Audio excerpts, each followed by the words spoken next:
Hello, everyone, and welcome to Bravo Tea with a Stay-at-Home Mom. I'm Erica, and I'm ready to talk all things Bravo. Welcome back, everybody. And on this episode, we're going to be getting into a little Bravo tea. But before we talk about all the hot topics in the Bravo universe, I officially finished the Netflix show Monsters.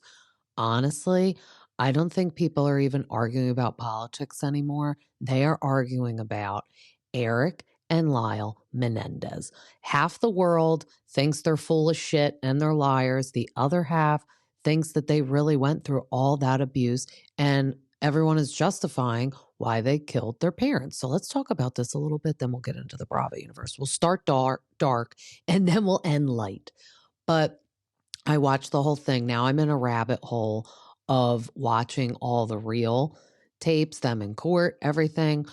I really think that their father did put them through all that abuse, because now I'm starting to watch the documentary that came out just the other day, and it's actually made by the brothers, and that's on Netflix as well. So everyone should head over and watch that also. So it's like almost 2 hours. I started falling asleep last night. My husband's like, "Oh, we have to go to sleep."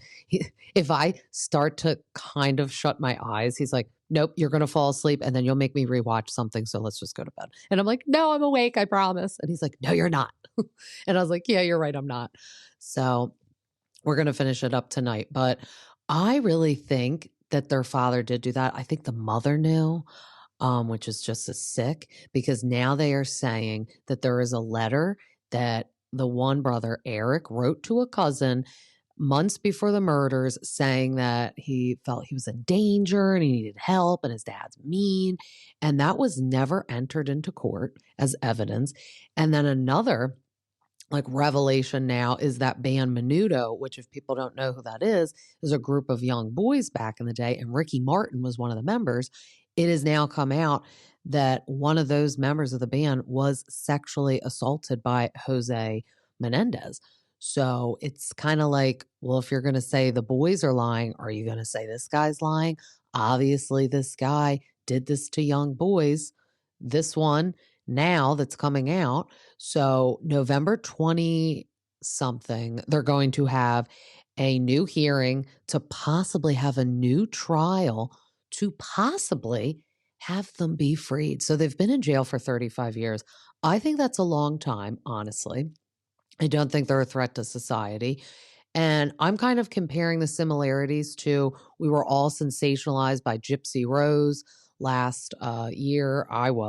We watched the Lifetime things, everything, when she ran off with Ken. Now she's with Ken. That's how their accent is. So I always, when I say Ken, I have to say Ken.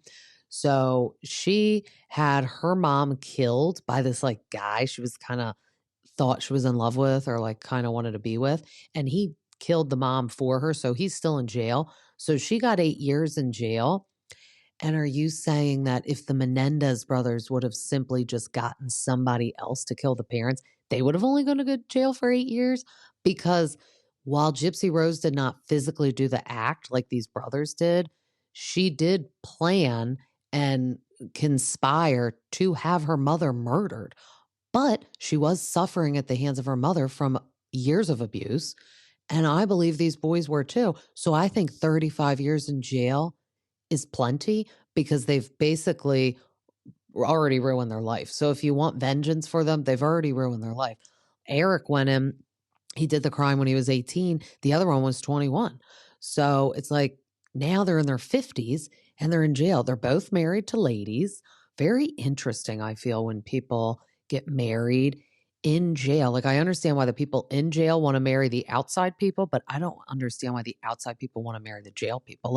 You've never really been with them. You don't know who they are. You maybe just like the sensational celebrity aspect of it. It's like Gypsy Rose.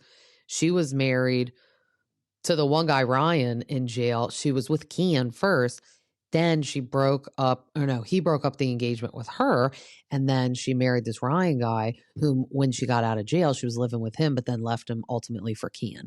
And now her and Ken are having a baby. So that's a whole scandal in itself. I mean, I'm not going to lie, I would continue to watch the show on Lifetime if she continued to have it. But I really, obviously don't justify murder, but I really don't think those boys had a way out. And then people are like, they were adult men. Why didn't they just move out? I'm sorry. Where are they going to move out to? What money do they have? The father was very controlling. The one is 18. He didn't even have a job. Um, he said that he wanted to go live in the dorms at college. And the dad was like, no, you're going to live here so I can keep an eye on you. So I don't know why people think it's just so easy for them to leave when the father is controlling and when they don't have money because they're kind of still children at that point. I mean, I'm sorry, when I was 21, I was in college and I did not have a job. So where was I going to run off to if I didn't have my parents? Like, I didn't have any money. And that's how they both felt. And I've seen a lot of people write online, like, obviously, you're not a victim of abuse, so you don't know what it's like. Like this one person, I was reading her post, she said, I look really happy in my childhood photos too, but you would never know the dark secrets that happen in my family. And that's true. It's like the reason they ended up killing the parents is because Lyle, the older brother, had had enough because Eric had just confessed that the dad was still molesting him at age 18, and Lyle was just assuming it had stopped. And he confronted the dad. He said, you need to stop, or I'm going to go and tell everyone what you've been doing to us in this house. And he was like, well, you've made your decision. I'm going to make mine. Like, definitely threatening, definitely scary. And they feared for their life. I know some people don't think that they did, but I really do think they did because also you're not just going to wake up and blow your parents' head off with a shotgun. They used buckshots and leave that messy of a crime scene unless it was an emotional and twisted and dark reason. I know there are some psychos in the world that just break into houses and they're like, oh, I don't even know who you are and I'd like to rob you and now I'm going to kill you. I do know there are bad people. I don't think they are, just my opinion. Tamara Judge, my opinion. Kim Kardashian's probably going to set them free because the one that played Eric already said on an interview that he went with Kim Kardashian, meet the brothers in jail. He wants to help and do anything he can. And then they asked the guy that played Lyle, who's the older one, if he went to meet them in jail. And his response was like, no, I look at this as a project, a job, and I need to move on from it. So I don't know if, like, in the back of his brain, he thinks they are monsters, pun intended with the show name, or he just doesn't want to get involved because it's true. It's like, I couldn't imagine how people are therapists and they don't just go home and consume their whole life thinking about these people and their stories. And you're there in the office to help them. But when you leave, you kind of have to turn the switch off and go back home and be normal. Or like being a lawyer, hearing people's horrific stories. I know the lawyer that worked on their case. How'd she not go home and constantly think about them, everything? It's hard. So I think this guy's like, you know, this was just a job. I played a character. Yes, this character happens to be based on a true person, but I need to go home and move on with my life and do my next project. Whereas the other one is like going to fight the picket line with Kim Kardashian and free them from jail. But I mean, that's cool. Like, that's good for you. It was so awkward though watching the interview because you could tell the one is so into this and the other is so not. And he's like, nope. After we're done doing this promo, I don't even want to talk about them. Like, I feel like he was almost bothered to do the promo, but he better get ready because honestly, all anyone is talking about is this. That's why I said it's like no one's even talking about anything else right now, honestly.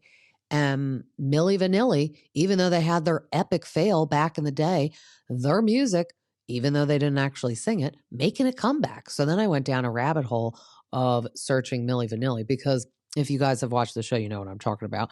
They play Girl, I'm Gonna Miss You by Milli Vanilli in the show. So now it's like everyone's making like memes and reels and people are like looking up Milli Vanilli.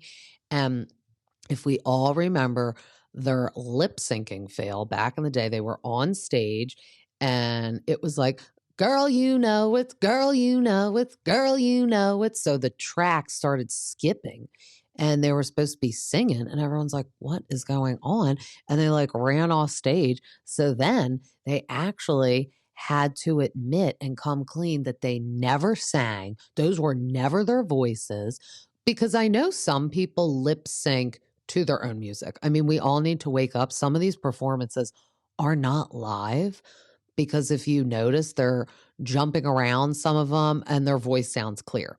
So do the math. They are not actually singing, but it's their actual voice that's already recorded. But whereas Milli Vanilli, they couldn't even lie with that excuse of like, oh, well, we just didn't want to sing live because we were dancing. It's like, you never were even singing on any of these tracks. I don't even know who the heck was singing these songs. So those were not their voices. They had to give back their Grammys. It was a whole controversy. Years went by. The one spiraled out of control, died of a drug overdose.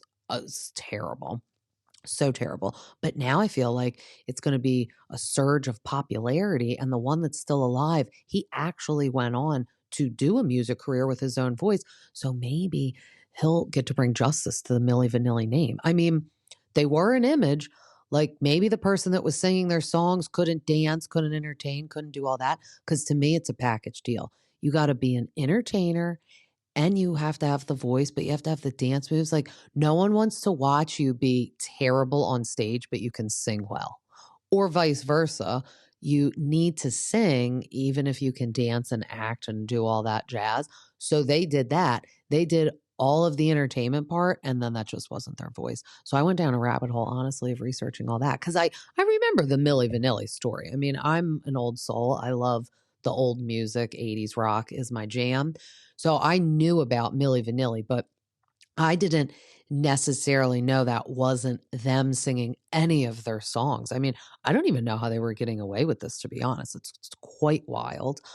But yeah, so I'm in the middle of watching that real documentary with the brothers. So they're making phone calls from prison to their lawyer. And it's very interesting. And I can't wait until November to say, I'll do a podcast on that too. And I'd love to see if they go on anyone's podcast, like via jail. That'd be so interesting. Maybe I'll write to them in jail and say they could come on mine. It'll be like, you have a collect call from an inmate in prison. And they were separated like all these years. And just in 2018, they rejoined and were in the same jail. I mean, that's terrible. That's really terrible that they separated them like that, because the one was like, I've been, haunted forever, want to kill myself and stuff like that. And it's true. Sometimes I think eye for an eye in certain situations, but then sometimes people say, no, let them live and rot forever where they are. And they have to think about what they did every day until they die in jail. And some people want to see them die in jail. Like one of the family members, the mother's brother, wants to see them rot in hell, as Brittany Cartwright say, in jail. And he doesn't want them to be free. But I don't know. I definitely believe them. When you watch the real tapes, so I'm not talking about like the show on Netflix, but it's a pretty good indentation of what happened. But when you watch the real ones, you can't fake that, because guess what? If they were that good of acting, they would have been pursuing acting. Okay. Like and then they said that the brother molested the one brother for a little bit because he was little and so confused, and the dad was doing it to him. So he didn't know. If they're going to lie, I don't think they would make up that lie, because it would just make him look bad. It wouldn't make him look good. So I think it's crazy. To be on that jury back then must have been wild. And the OJ stuff was happening all during that too, and the Rodney King stuff. So that was just a time to be alive in the law system, honestly. But let's move on to some other tea topics. So we got Brittany Cartwright coming back into the news about Jax Taylor's pal allegedly hooking up with her after their separation. So when Jax and Brittany announced that they separated, remember when Jax posted that like cryptic message on Instagram, and it was like, ask Brittany who she's been sleeping with for the past couple months or weeks, or I don't know, his flappy mouth was saying. But I thought he was alluding to himself, because then remember he posted that picture of Brittany and Cruz kind of like asleep in the bed, because she had been at an Airbnb for months and he stayed in the house. So he said, like, ask her who she's been sleeping with. And then he like posted that picture. So I'm like, oh, is he being like an ass? Meaning like, oh yeah, we're separated, but ask her who she's hooking up with. It's me, because you know what? Dude, stop acting like you're the number one guy in this group, man.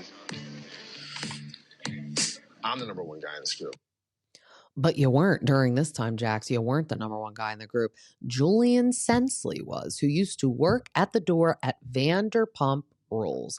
So he actually is like a friend of Jax's, and he was a basketball player turned actor, and he used to work at the door at Vanderpump Rules. So, or I mean, not Vanderpump Rules. Jeez. Oh my God, sir. Why am I calling the restaurant Vanderpump Rules? Oh my God. Yeah, so he used to work at the door there. Actually, it was Tom Tom, not Sir. I'm sorry. I don't even know why I called it Vanderpump Rules, though. I meant like he's associated with the cast from Vanderpump Rules. But yeah, he was the doorman at Tom Tom, but now he is like a basketball player and turned into an actor. He's just doing like 100 different jobs. So he's 42, and they apparently only ever hung out privately. And obviously, they're not even seeing each other now. But the guy, the basketball player, actor, Tom Tom door person, shared a child with like an on and off again fiance. So I don't know, like Brittany getting into hot water, like hooking up with him. I don't know. But the funniest part I remember is when they went on that cast trip on the Valley. Remember how they all had to dress up as people like fantasy of their spouses? Jax dressed up as a basketball player.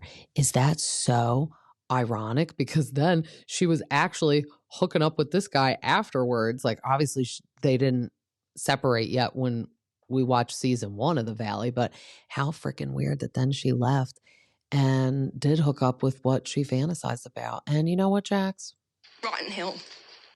Because you were walking around with that big giant titty lady that I still don't know all the information out about. Remember that? Like, oh, apparently her dad won like a meet and greet at a golf thing for Jackson. He's like, oh, you got to meet my daughter. My daughter. It's like, why would you ever put that upon your daughter? And I don't know. And then he was like, oh, no, it's not what you think. It's like, well, tell us what we think it is, because unless you tell us, I don't even know what to think. And you're a sleazeball. So I would think that you're walking around with some big titty girl because you want to like get with her. I mean, I don't know what else he thinks we're going to think. But then moving on to our next topic, we got Miss Kim Richards. So the family placed Kim on a 5150 psychiatric hold and watch. So that is like what Britney Spears was on. They're basically saying you are not healthy enough to like control your own life. You have to have somebody kind of be in charge of you. And it's really sad. So she relapsed with alcohol. Kathy Hilton showing support. She said that we love her and we support her, and that's all I can say. And she said that Kim is doing better now. And she said, I think in the world, there's always hope. So obviously back in the day when Kyle and Kim used to butt heads, Kim used to insinuate Kathy would never do this, Kyle. Like, you're not a good sister like her. So I'm sure she's not happy with what Kyle is doing, but she has to do. Kim is living in one of Kyle's properties. So Kyle is actually in the process of having Kim evicted. It's so sad. And I'm sure she'll get backlash from that. I really hope that doesn't mean that Kyle and Kathy are going to like fight over this, because I mean, Kathy, you go take Kim in your house. Like, what's Kyle supposed to do? Like, neighbors were complaining and stuff, and it's really sad. It's really sad. This is hard. Like, I really thought Kim was gonna stay sober. She seemed like she had been doing well for a long time. I know she wasn't really on the show much anymore, but obviously back in the day, we remember there was a little screws loose and something happened. And it wasn't just alcohol back then. It was definitely a substance abuse problem. And now I actually wonder, this coming out, is if this is actually why Kyle got sober, but didn't want to say anything because she's not going to put her sister on blast, whom isn't on the show. But that would make a lot of sense because she kind of did just do it out of nowhere. And I personally don't think Kyle had a drinking problem, to be honest. But I now am wondering if that's why Kyle did that to like kind of help her. And I think it's because she was having her secret girlfriend fling with Morgan Wade, who is sober. But we haven't even heard about the two of them. I wonder how much we're going to hear on the new season. We're getting the promo for the Real Housewives of Beverly Hills. They're like mystic, like dancing with feathers, like in the dark, kind of in the ads on TV. But I'm hoping to get a better preview because that's not that good. I think there's a new housewife. I don't like every year we're getting new housewives. I mean, nobody wants Anna Marie, whoever the heck say her name. No one wants her back, but it's like, please stop just throwing someone in one season and then taking them out. So Crystal is not going to be on. I think her and Anna Marie are the only ones that aren't going to be on. Little shocked they got rid of Crystal. I don't mind that. Like, I wouldn't have mind if she stayed, but I'm also like, don't care that she's gone, if you catch my drift. I'm interested to see Sutton is going to take the ladies to Augusta, Georgia this season. That's going to be the one trip. And yeah, I'm just very curious. We'll see more of the fallout of Kyle and Maurizio. She resides in the house. He moved out. But I feel like we hear nothing about her and Morgan Wade now. So I wonder if it's like that romance has died. Because if she's your friend and she's your BFF Pharrell, why aren't you hanging out anymore, Kyle? It more sounds like to me that you were dating and now you have broken up. We're not stupid. We are not stupid. We are all seasoned to the drama. But I can't really think of anything else that's happening. Shannon has been dealing with a lot with that guy that hosts the new show. She's clapping back at him during all her shows with Vicky. She's like, it's so funny because he said he loved working with me on the show. And obviously, it's just going to make him look bad and embarrass him because it's very unprofessional to throw the people you were on a show with that you were the host of under the bus and like wishing harm upon her. Like, I wish she would suffer. I feel bad for John Jansen. So terrible. And to keep it on the topic of Orange County, we got some leaks from the reunion. So they filmed the reunion and we saw the looks already, and all thanks to Emily's glam team. So I don't know if they're new to this, but you're not supposed to leak all the reunion stuff because Bravo will do that and tease us with it. So we already saw all the looks. We already saw the set. It pretty much looks the same as last season, how they had that like picturesque background. Very cool. I think he needs to do that with all of them. I think it's real cool because it's just like a clear like screen, almost like the Sphere in Las Vegas. Like it's like a crazy screen behind them. And yeah, we saw the looks. Emily and Heather sit next to each other at the reunion. That is going to be fascinating because you know Andy is going to bring up the whole Pantgate scandal. And then they're going to show the clip. And Emily obviously has already seen it on TV that Heather said Emily had a size 12 dress and it was actually too tight and small on her.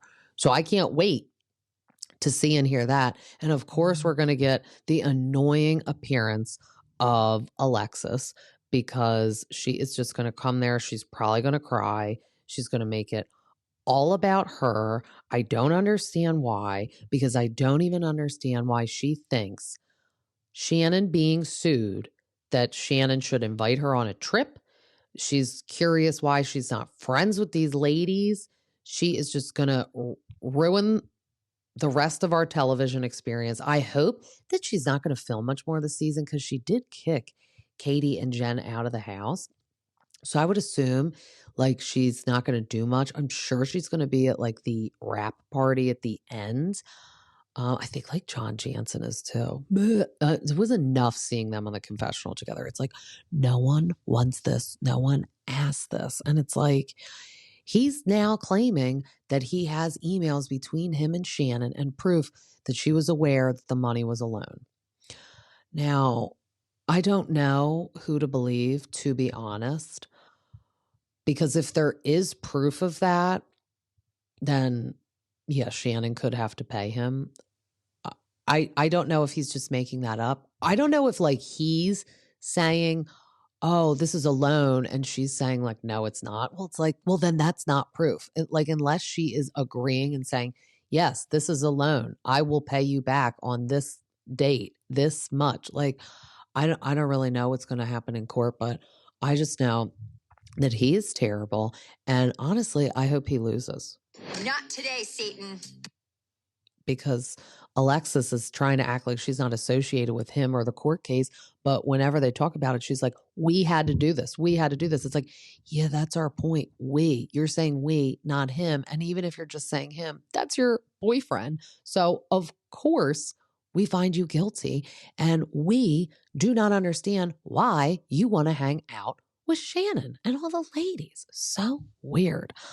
But just to wrap it up on a fun note, I have such a fun announcement. I just began a collaboration with an author.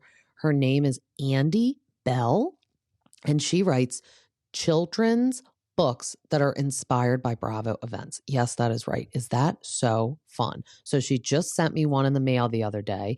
It's Scary Island. So it's obviously explaining the Real Housewives of New York when they had their little trip. And it's like a little activity book in there. There's coloring pages. There's word searches, which my older daughter loves word searches now all of a sudden. So head on over to her social media. Her social media handle is The Kids Need to Know Books. And she has Scary Island. She has a Scandival one. She's going to do more. I told her she has to do a Real Housewives of New Jersey one. But her books are available for purchase on Amazon. So just go onto her Instagram. I just posted it on my Instagram and did the link and everything. And you could shop it and use my special discount code BravoT10 and you'll receive 10% off of your first purchase. And happy reading with your own kids, a relative. I'm going to get one for my friend. She is obsessed with Vanderpump Rules. I got her into Bravo during COVID, and she has a little 1-year-old, so I can't wait to order her one of the books. But again, it's Bravo T10 for 10% off, and it's The Kids Need to Know Books. So happy reading. As always, this was so fun, and you could find me on Instagram at BravoT with the Stay at Home Mom, Spotify, and Apple. Till next time, see ya.